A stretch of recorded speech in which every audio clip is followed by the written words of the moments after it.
7 years. We're doing this in 1982, November, if you want to be exact.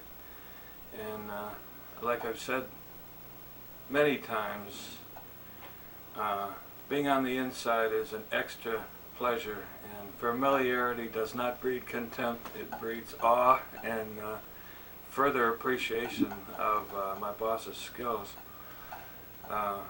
So he's agreed to fit us in with some visiting time here in his studio in Palm Springs. And at this time, I'd like to introduce to the viewing audience my friend and employer, Milton Caniff. Who's almost awake. It's a Sunday morning, and we're in the Palm Springs studio of Milton Caniff. And at this time, I'd like to introduce my friend and employer, Milton Caniff. Hi. Nice to be here, Shell. Nice to be here for all kinds of reasons. First of all, it's nice to have these things down on tape because we missed on so many good people, missed having any kind of record of why they did things or how they did them and so forth, which is now possible with this new tape. A fantastic experience. Well, I'm learning all the time on how to be a good comic fan, as well as a lettering man, I might say. Like last night, for the record, we did a cast of Milton's face for posterity, so future generations will have a life mask to see exactly what he looked like. Would you like to see the finished product? Yes, I would. I have it right here. Before. It's a little spooky to see such things of oneself. Here it is. This was done by Jim Fountain, by the way, who's very expert in matters like this. I do so much sleeping, Shell, at odd times that this seems to be perfectly characteristic. It looks like he's asleep. How did it feel to get under all that goop? Quite comfortable, surprisingly. If it had been warmer weather, it would have been even more comfortable because it's cold. Cool-ish, that is. As a result, you are not baking under there. You're actually cooler than you would be outside. We put straws in your nose so you could breathe. Yes, I was glad I wasn't sneezing. I have hay fever, so it would have been great to do that in the fall. And this is going to be in the Milton Caniff Library at Ohio State University. Our curator, Lucy Caswell, is going to be very happy to get this, I'm sure. Yes, of course. Later on this afternoon, we're going to go and do Milton's hands in plaster. And both hands, because he's ambidextrous. He writes with his right and draws with his left hand. Okay? I think it would be very effective to put those same two straws back in the nose again to demonstrate how it was done. That would be one of the first things I asked, by the way, I would ask, is how did they breathe while you're having this done?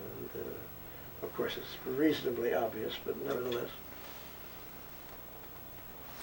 Well, I noticed the Sunday page we have on your drawing board this morning has a recognizable character in the last panel. Can you tell us a little bit about this guy? Yeah, the storyline here is Summer Olson, who's alone while Steve Canyon is off on a mission.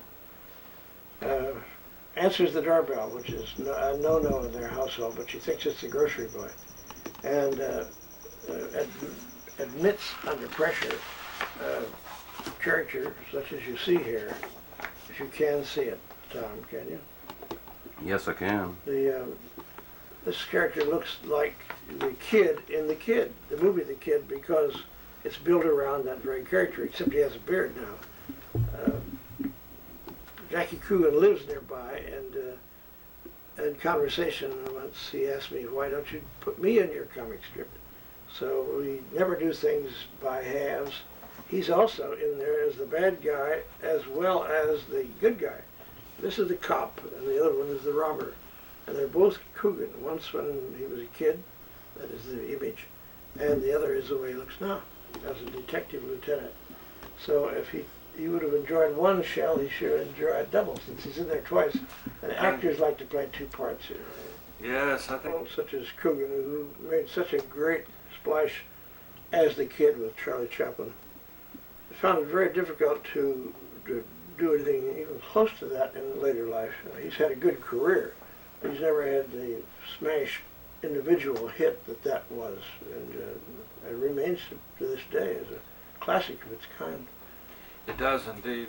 We went over to his house yesterday, as you know, to take some photos that you can use for reference in the future strips. And all around his house there were evidences of him as a child in costume as the kid. He had little figurines on the table, and behind the couch in the living room there was a beautiful oil painting of him as the kid. Oh, that was wonderful. I didn't know about that. In the kitchen there was an old metal plate that was an advertisement for, I think, for a bread company, and it said Jackie Coogan, the kid. Huh. And then it said some kind of bread underneath. Oh, So his house is like a shrine to that character. Oh, indeed it is, and as well it should be, because that picture alone, he was only on salary, must have earned a tidy sum in those days. Oh yeah. And I got to tell you something cute that happened. We asked him to get an overcoat so that we could pose him as Police Lieutenant Leslie John. Oh, yeah. And his son went in. His son Chris went back and brought out his Uncle Fester coat instead. Oh, and his mother said, "Oh, not that old big old shroud. Bring in the overcoat." That's So cute. the Uncle Fester coat from the Adams family. That was you know, really, yes. he still has that around, but He was there's very effective in that. quite thing. a range in between that and the kid. Yes, it is. But Coogan was quite effective in that. He's a good actor. He also is a very many-sided person. When the war was on, he was out in Burma with Phil Cochran. I asked Phil, we were talking about celebrities in the military, and Phil said that he must make mention of this and get it on the record, that he's seen some pretty sad sack characters out of the movies and other walks of life in the Army, but he said Coogan was a good soldier. And when I told this to Jackie, he was very pleased, as well he might have been. This is his commanding officer talking now. Didn't Coogan lend his dog tag numbers to you for Yes. some reason? Terry's serial number, which I can't recall now, it was Jackie's serial number. I saw him at a Paul Whiteman concert one time, and I said I'd never seen a dog tag before. I'd seen pictures of them, but he was just back from Burma, but I'd seen pictures of them, but never had actually had one to keep. Mm-hmm. And so he just reached down and broke off one of his tags and handed it to me, and I had it all during the remainder of the war up until just that's last great. year. I give it back to him so he could give it to his kids and grandchildren and so forth. So it was a nice thing to be able to do that. I'm so glad I was able to find it. By the way. Yes. I think as we get further into this, we're actually going to see you. We'll have the camera over your shoulder, Yeah. so that the viewers can watch you actually putting down the brush and pen Yes. strokes. Mhm.